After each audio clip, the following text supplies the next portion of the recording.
We out here again with our coffee and not being able to edit because my computer is still kaput. Also, I have coffee lips and I tried to fix them and I don't know how. So we're just gonna go with it. There has been a huge debate in my mind about how I am as a resource for people recovering from eating disorder. Yes, I've researched it and stuff, and I've wrote a thesis, and I know a lot about the mechanisms, but when you look at me, and when my friends look at me, and when I look at me, I see that I'm not fully recovered, and homegirl, it's been 2.5 years, so like, what's going on? You might be thinking. I don't know. I think that I don't know what the definition of fully recovered is. For me, the fact that I still struggle sometimes with like body image, with eating a lot, like if I eat a lot in a sitting, even though I'm hungry, like I don't find myself wanting to overeat, but if I eat a lot in the sitting, I kind of like step back and think and calculate life, and that's not right. And the body image, that might be normal, but it's still hard. I can still like eat spontaneously, like I go out to drinks, or if somebody says let's go get dinner, I'm like yes, but I look and I appear that I don't have a problem, but in my mind, there are some things that I should work on. So that is why I don't think I'm fully recovered. Now, why do I mention this? Why do I point this out? Why am I exposing myself?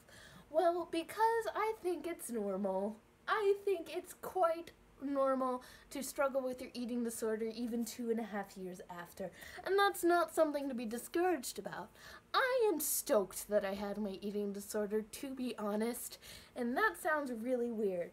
And I'm not saying, hey, if you want personal growth, if you want to get stronger and more confident, go indulge in eating disorder behaviors and then go through recovery and you'll be good. No, I think there are much more efficient ways, less dangerous ways, less miserable ways of personal growth. However, eating disorders, they're top notch for growth. They become really dangerous, debilitating, terrible, but good way to get growth. And let me tell you something. I feel like my recovery has been weird. And I don't know if this has like been incorporated in like why I'm not fully recovered, but it's something that's made my recovery unique. I feel like if you're my age and you have recovered 2.5 years ago from an eating disorder, I started recovery when I was 18 and just turned 19, and then it was like those years of recovery. I feel like not only are you adapting to your new lifestyle, your new recovered lifestyle, your new recovered body, you're gonna have to like figure out what life is. Because my high school was dominated by my eating disorder. And even before that, my dad was in the military, so we moved around, so I wasn't really in one concrete spot. And also, my social life was not really school, it was like sports. And so anorexia kind of like isolated me because my body broke down and I wasn't able to do gymnastics or do much track and field anymore. So I kind of just was my eating disorder. And then through the years, I might have like been up and down, but it was just eating disorder. Then I came to college, which is like a huge social life. Hated every single minute of it. Did not really meet that many people. And the people I did meet, it was just, I was weird, I was a weird eating disorder girl. And even though I didn't know it and they didn't know it at the time that it was an eating disorder, it affected things. And so when I started recovery second semester of freshman year, near the end, like right near finals week, which I am gonna tell you, that's a doozy of a week to start recovery. It was, como se dice, it was difficult. And then with recovery, you just learn life. And then throughout that learning life process, I learned life real good. And I ran into a lot of social problems and with friends that kind of like polarized sides.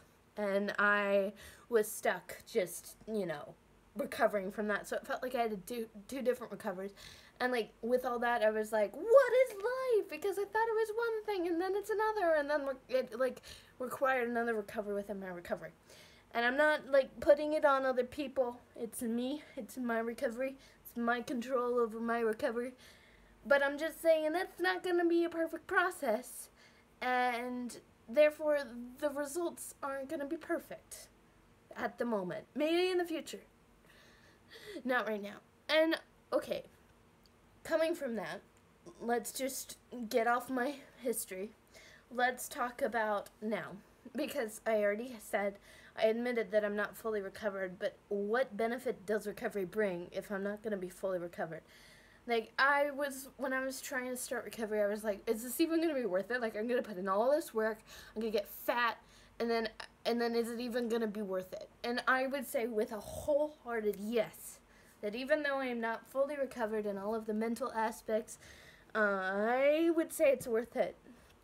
I think the growth that I've gotten from this recovery journey has served me very well. I think of myself as a pal, okay? I'm a pal to myself. I am the best person for myself that I've ever had.